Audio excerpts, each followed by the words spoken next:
오늘 말씀의 제목은 어떤 복음으로 갈 것인가입니다. 어떤 복음으로 우리가 갈 것인가. 만약에 누군가 저에게 어떻게 하면 우리의 믿음을 건강하게 잘 세울 수 있습니까? 라고 묻는다면 사실 엄청나게 다양하고 좋은 방법들이 많이 있겠지만 그 중에 하나로서 우리가 지금까지 너무나 당연하게 생각해 왔던 신앙의 언어들과 의미들을 다시 생각해 보는 것, 내가 이미 익숙하게 알고 있는 것들을 다시 정의해 보는 것, 내 안에서 죽어있는 단어들이 아니라 언제나 살아있는 의미들로 만들어 보는 것이라고 말씀을 드리고 싶습니다. 그런 의미에서 지난주에도 구원이라는 단어에 대해서 전혀 새로운 시선에서 생각해보고 정의했다면, 구원은 단순히 지난주에 말씀드리지 않았습니까? 우리가 하나님이 예비하신 천국을 가는 티켓을 얻는 것이 아니라 지금을 살아가면서 우리 삶의 모습으로서 하나님께 영광을 돌리는 것, 하나님의 이름을 존귀하게 하는 것, 그것이 구원이라고 그 단어에 대해서 익숙한 단어를 새롭게 정의해서 우리가 되새겼었습니다. 그런 의미에서 오늘 본문에서 우리가 놓치지 말아야 하는 또 다른 중요한 단어가 하나 있습니다. 뭐냐 하면 복음이라는 단어입니다. 복음이 무엇입니까? 우리가 알고 있고 생각하는 복음은 무엇일까? 그리고 우리가 알고 있는 복음은 우리 안에서 실제로 어떤 일을 하고 있고, 또 우리는 그 복음을 가지고 또 직접 우리가 어떤 일을 해야 하는지, 굉장히 단순하지만 너무나 중요한 그리스도인들에게 핵심과 같은 질문들입니다. 바울은 오늘 말씀을 시작하면서 빌립보에 있는 성도들에게 이렇게 말씀을 합니다. 오직 너희는 그리스도의 복음에 합당하게 생활하라고 말씀을 시작합니다. 사실 우리는 그리스도인들에게 지금은 너무나 익숙한 복음이라는 단어지만, 지금 시대에는 지극히 종교적인 의미로 우리 기독교인들에게만 복음이라는 단어가 사용되고 있지만, 이 빌립보서가 쓰여졌을 당시에는 사실 그 이전부터 사용되던 더 유명한 복음이 있었습니다. 복음으로 번역되고 있는 유앙겔리온이라는 단어는 예수 그리스도께서 우리의 죄를 구원해 주셨다는 기쁜 소식이라는 의미로 교회가 만들어내고 교회가 처음으로 사용했던 단어가 아니라 원래 로마 제국의 복음이라는 의미로 이미 사용되고 있던 단어가 유앙겔리온이라는 단어였습니다. 당시에 최고의 강대국이었던 로마가 자기 나라를 선전하기 위해서 만들어낸 단어가 바로 복음이라는 단어였고, 그래서 바울은 편지를 쓰면서 복음이라는 단어 앞에 그리스도의 복음이라는 이름으로 세상의 복음과는, 로마의 복음과는 구분해서 선포를 하고 있는 상황이었습니다. 근데 문제는 우리가 쉽게 짐작해 볼 수 있듯이 로마의 복음이 추구했던 가치가 그리스도의 복음이 선포하는 가치와는 너무나 달랐다는 것이었습니다. 우리에게 로마의 복음보다 사실 더 잘 알려져 있는 보편적인 단어가 있는데, 그게 뭐냐면 로마의 평화라는 단어입니다. 팍스 로마나 이렇게 보통 씁니다. 그래서 로마 제국은 시민들에게 안전과 평화를 제공할 수 있는 세상에서 가장 강력한 나라가 되었다라는 정치적인 목적이고 선전이었습니다. 근데 로마의 평화하고 주님의 평화, 아니면 로마의 복음하고 그리스도의 복음이 주는 가장 큰 차이점이 뭐냐 하면, 로마의 복음은 철저하게 군사와 힘으로 만드는 평화였고, 돈과 재물이 목적이 되는 세상을 꿈꾸는 복음이었다면, 그리스도의 복음은 세상의 복음하고 똑같은 길을 가지 않고 사랑과 용서와 겸손이 아이러니하게 만드는 평화를 이야기하고, 우리의 순종과 섬김과 희생을 통해서 이루는 나라가 바로 하나님께서 우리에게 주셨던 진짜 생명이 되는 복음이 되었다라는 사실입니다. 당시의 성도들이 이 두 복음의 갈림길에서 당연히 고민을 하게 되었고, 바울은 오늘 말씀을 통해서 너희들이 가야 할 길은 로마의 복음이 아니라 바로 그리스도의 복음으로 살아야 한다고 강조하고 있습니다. 근데 그때로부터 수천 년이 지났지만 어쩌면 우리도 지금도 동일한 달림길에서 선택을 하고 있는지 모르겠습니다. 너무나 안타까운 것은 원래 복음이 가지고 있는 의미와 말씀이 우리에게 여전히 선포하고 있는 그리스도의 복음이 마치 세상의 복음과 뒤섞여서 뭐가 뭔지 구분하기 어려워지기 시작했다는 현실입니다. 여전히 현대교회에서는 복음이라는 이름으로 가짜 복음이 난무하고 선포되고 있는 게 솔직한 사실입니다. 마치 예수의 이름이라면 어떤 방법으로도 내가 양보하거나 희생하고 심지어 죽어야 하는 십자가의 길을 가르치는 것이 아니라 작은 것 하나라도 손해보고 싶지 않고 1등을 하더라도 이왕이면 믿는 사람들이 해야 한다고 가르치고 또 하나님의 백성들이 이 세상도 실력으로 모두 다 정복해야 한다고 가짜 복음이 판치는 세상이 되어버렸습니다. 근데 우리가 이런 역사적인 상황을 곰곰이 생각해 본다면 더 이상 복음이라는 단어가 로마의 권력이나 세상의 방법을 더 이상 상징하지 않고 이제는 오직 하나님께서 우리에게 보여주신 십자가의 길만을 상징하고 있다는 것은 주님의 핏값으로 세우신 초대교회가 그리고 그 성도들의 삶이 힘의 논리에 굴복하지 않고 오직 주님이 가신 그 길대로 살아갔기 때문에 우리가 지금 복음이라는 이름을 독점적으로 사용하게 되었다는 사실을 기억해야 합니다. 그리스도의 복음은 로마의 복음이었던 힘의 복음, 능력의 복음을 거부합니다. 하지만 우리는 복음이라는 이름으로 무엇을 기대하고 또 복음이라는 이름으로 우리는 무엇을 기도하고 있는지 생각해 봐야 합니다. 우리가 가장 크게 잘못 생각하고 있는 믿음에 대한 오해가 있습니다. 우리는 믿음이 좋아지고 그렇지 않습니까? 쉽게 생각할 때 기도를 많이 하면 많이 할수록 내가 원하는 것들이 하나님의 능력이라는 이름으로 손쉽게 당연히 이루어져야 된다고 생각하는 착각들입니다. 그런 걸 좋은 믿음이라고 능력의 믿음이라고 생각하는 경향입니다.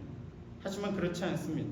하나님께서 우리에게 원하시는 믿음의 기능, 복음의 능력은 내가 원하는 것들을 기도 한 방으로 얻는 능력이 아니라 세상의 방법과는 다르게 살고 있지만 다른 걸 목적으로 하지만 괜찮은 것입니다.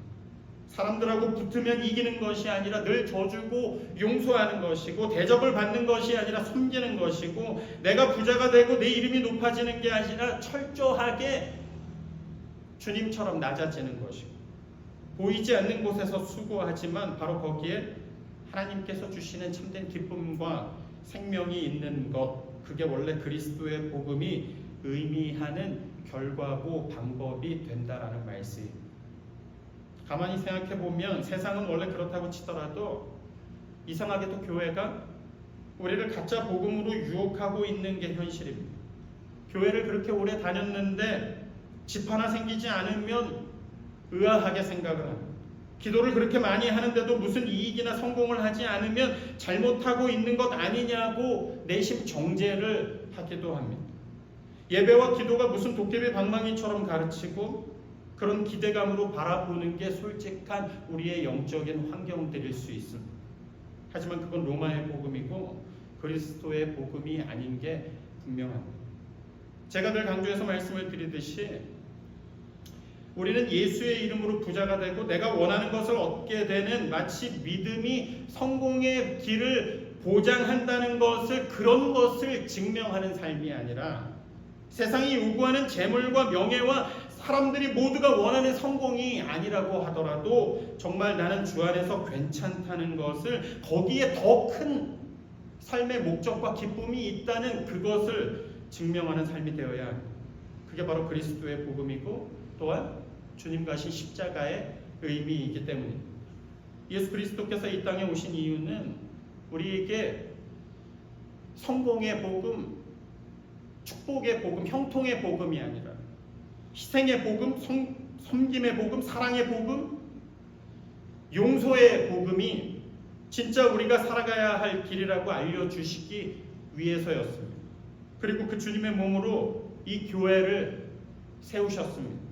로마의 복음으로 세운 교회가 아니라 바로 그리스도의 복음으로 살아가는 공동체가 되라는 게 이 교회의 사명입니다. 우리의 믿음이 다른 복음이 아니라 오직 그리스도의 복음이 다시 온전하게 세워질 수 있기를 주님의 이름으로 간절히 축원합니다. 그리고 같은 본문에서 우리가 또 두 번째로 주목해야 하는 단어가 있습니다. 생활하라라는 단어입니다. 오직 너희는 그리스도의 복음에 합당하게 생활하라. 이 단어도 한글 성경에는 드러나지 않는 의미를, 깊은 의미를 담고 있는 단어 중에 하나입니다.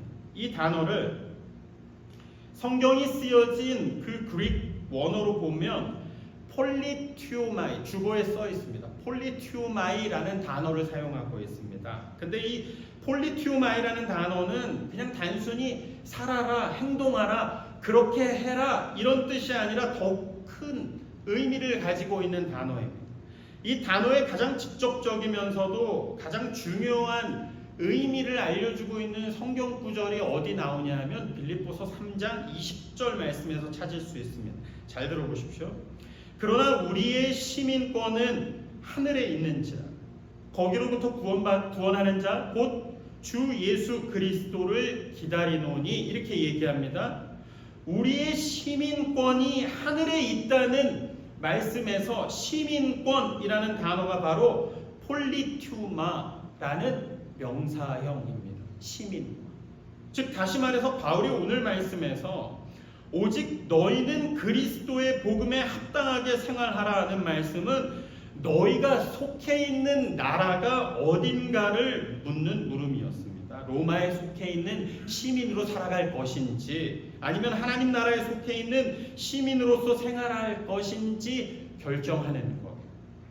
당시 로마의 시민으로 산다는 것은 당연히 로마의 황제에게 충성하고 로마의 방법대로 로마의 이익을 위해서 살아간다는 의미였습니다. 뒤집어서 생각해보면 그리스도의 복음에 합당하게 하나님 나라의 시민으로 살아간다는 것은 곧 세상의 방법이 아니라 로마의 복음이 아니라 하나님을 위해서 살아가는 것을 의미하기 때문입니다. 이 말씀 앞에서 우리는 지금 어느 나라에 속해 있는지, 우리를 이끌어가는 그 방법이 무엇이고, 우리는 누구를 위해서 어떤 가치를 위해서 살고 있고 따르고 있는지 깊이 말씀 앞에서 다시 생각해야 합니다.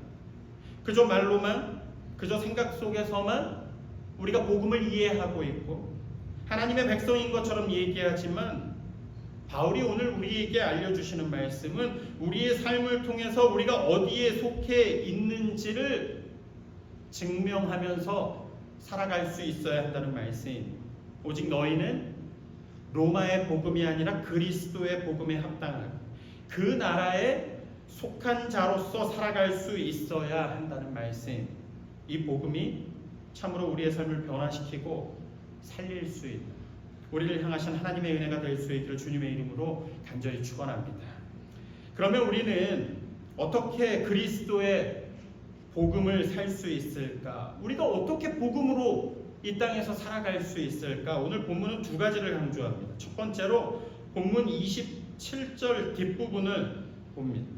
오직 너희는 그리스도의 복음에 합당하게 생활하라. 이는 내가 너희에게 가보나 떠나 있으나 너희가 한 마음으로 서서 한 뜻으로 복음의 신앙을 위하여 협력하는 것이라고 말씀하고 있습니다. 무슨 말입니까? 한마디로 하나가 되는 것, 이게 복음으로 사는 것이라는 의미입니다.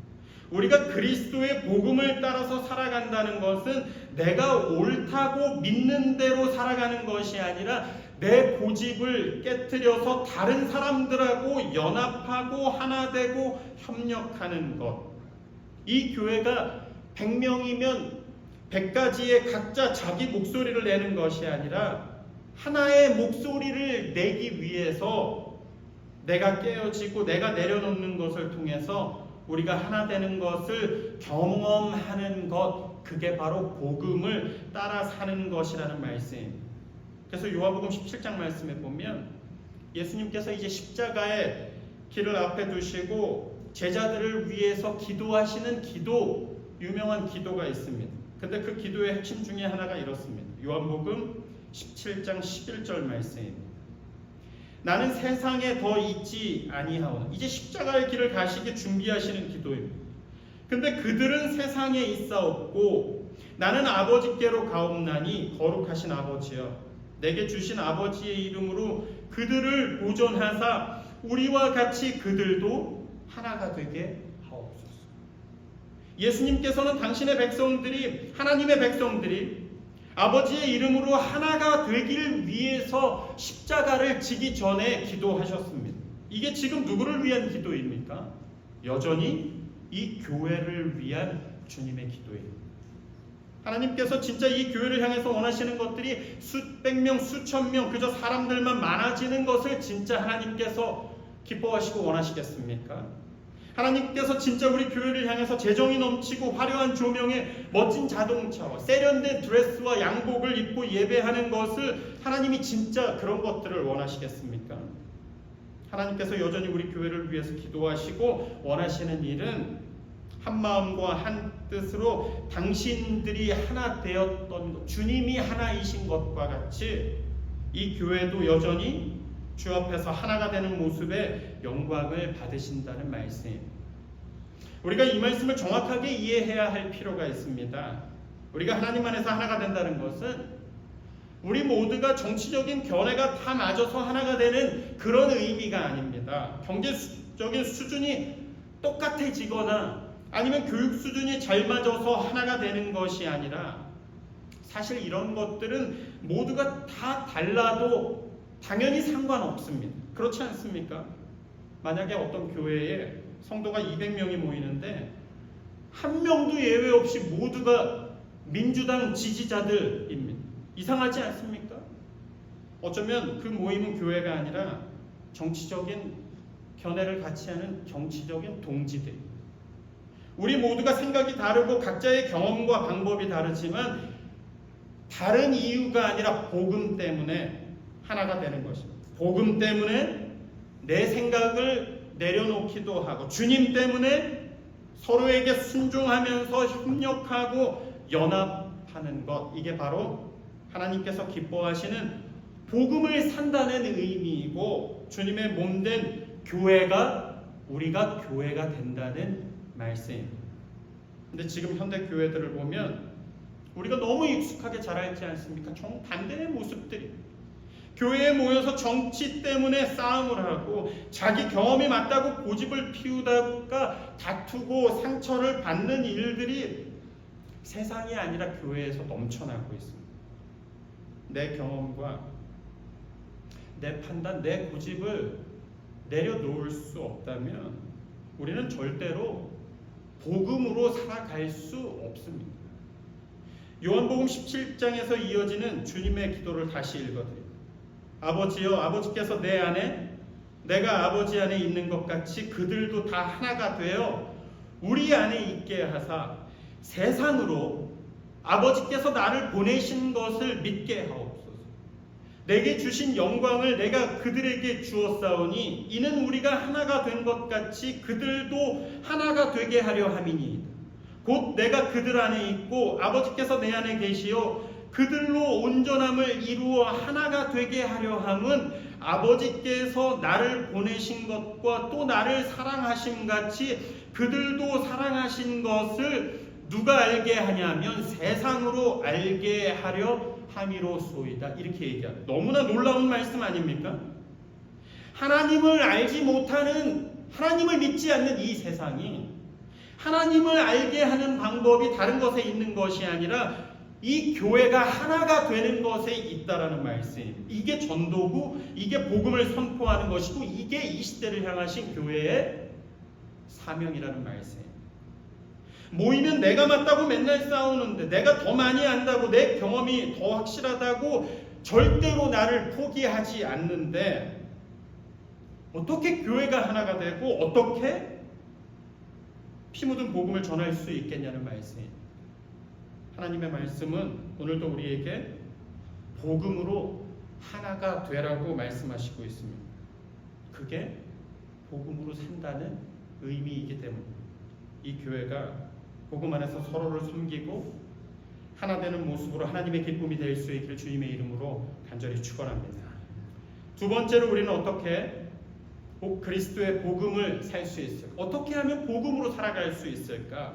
본문 28절 말씀을 읽습니다.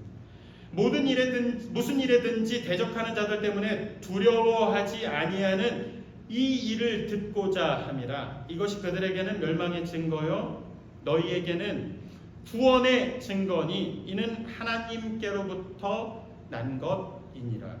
우리를 대적하는 자들 때문에 두려워하지 않는다는 말씀입니다. 우리가 복음으로 산다는 것은 어디서 출발하는지 아십니까? 우리의 현실은 제가 늘 강조해서 말씀드리듯이 주님의 보호를 받고 주님의 뜻 가운데 산다는 것은 아무런 어려움이 없고 모든 게 형통한 그런 영적인 진공 상태에서 사는 게 아니라고 말씀을 드렸습니다. 아무리 복음을 살아도 복음은 낙원 위에 세워진 게 아니라는 말씀입니다. 오히려 복음은 어디서 출발합니까? 복음은 십자가에서 시작되었습니다. 조롱받는 자리, 손가락질, 침뱉, 창으로 옆구리를 찌르고 심지어 죽이는 죽음의 자리에서 복음이 시작되었고, 그래서 우리 성도의 자리도 하나도 다르지 않다는 것을 보여주는 너무나 선명한 변하지 않는 진리이고 증거입니다. 우리가 복음에 합당하게 살아갈 때 우리를 절대로 가만두지 않습니다. 교회 밖에서도 가만두지 않고 때로는 교회 안에서도 서로를 흔들고 시험에 들게 하는 게 현실이고 영적인 원리이고 현실입니다. 그래서 우리가 실제로 복음을 살아가고 있는지를 검증할 수 있는 중요한 현실적인 지표가 있습니다. 우리가 말씀을 사모하고 복음을 진짜로 살고 있으면 우리 소망처럼 그저 마음이 평안하고 모든 일들이 잘 될 것이라고 소망하고 있습니까? 그렇지 않습니다. 오히려 우리가 하나님의 뜻대로 살려고 하면 할수록, 우리가 복음을 살아가려고 하면 할수록 우리 삶에는 고난과 핍박과 아픔과 싸움이 다가오는 게 너무나 당연한 복음의 삶이고 영적인 원리입니다. 하나님의 백성된 우리가 하나님을 알지 못하는 이 죄악된 세상에 부딪히면서 살면서 그저 복음이라는 이름으로, 축복이라는 소망으로 무조건 잘 되어만 된다고 생각하는 것 자체가 우리에게 너무나 익숙한 복음이라는 단어 자체를 잘못 이해하고 있는 증거입니다. 우리가 너무나 잘 알고 있는 찬양이 하나 있습니다. 이 익숙한 찬양이 우리에게 수십 년, 수백 년 동안 선포하고 가르쳐주고 있는 선명한 메시지가 있습니다. 찬송가 338장입니다. 내 주를 가까이 하게 함은 십자가 짐 같은 고생이나 내 일생 소원은 늘 찬송하면서 주께 더 나아가기 원합니다. 내 주를 가까이 하는 것이 십자가 짐 같은 고생이라고 고백합니다. 지난주에도 제가 사도행전 말씀을 읽어드리지 않았습니까? 사도행전 5장 40절, 41절 말씀을 다시 읽어드립니다. 사도들을 불러들여 채찍질하며 예수의 이름으로 말하는 것을 금하고 놓으니 사도들은 그 이름을 위하여 능욕받는 일에 합당한 자로 여기심을 기뻐하면서 공회 앞을 떠나니라. 자기들이 예수의 이름을 위하여 매를 맞고 능욕을 받는 일에 쓰임을 받게 되어서 기뻐했다는 말씀입니다. 지금 그리스도인들이 너무 싫어할 수밖에 없는 굉장히 충격적인 말씀입니다. 부자가 되고 성공을 하고 문제가 없어서 그게 복음이고 그게 축복이라고 기뻐했던 것이 아니라 주님 때문에 매를 맞고 주님 때문에 힘겨운 고난을 당하게 된 것을 기뻐했다는 말씀입니다. 마치 형통하고 축복한 게 내가 당연히 받아야 되는 특권이 아니라 주를 위해 받는 그 고난이 당연히 그리스도인 하나님의 백성으로서 받는 특권으로 여겼다라는 말씀입니다. 오늘 말씀에서 두려워하지 않는다는 것은 이런 십자가의 짐을 지는 것을 두려워하지 않는 것입니다. 거짓 복음이 약속하는 달콤한 재물과 형통함과 성공을 포기하는 것을 두려워하지 않는 것입니다. 본문 29절 말씀입니다. 그리스도를 위하여 너희에게 특권을 주신 것은, 제가 지난주에 말씀드렸죠. 은혜를 주신 것은 다만 그를 믿을 뿐 아니라 또한 그를 위하여 고난도 받게 하려 하십니다.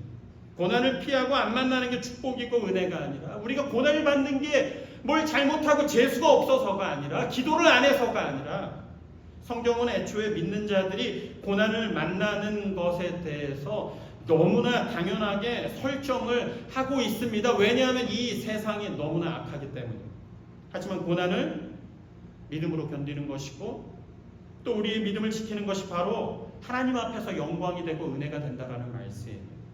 저는 이 교회가 성공과 거짓된 축복을 증거하는 교회가 아니라 고난을 통해서도 믿음을 지키는 교회, 거짓된 복음이 아니라 진짜 살아있는 피 묻은 복음을 믿음으로 우리가 지켜내고 살아갈 수 있는 이 시대에 거룩한 주님의 몸된 교회가 될 수 있기를 주님의 이름으로 간절히 축원합니다.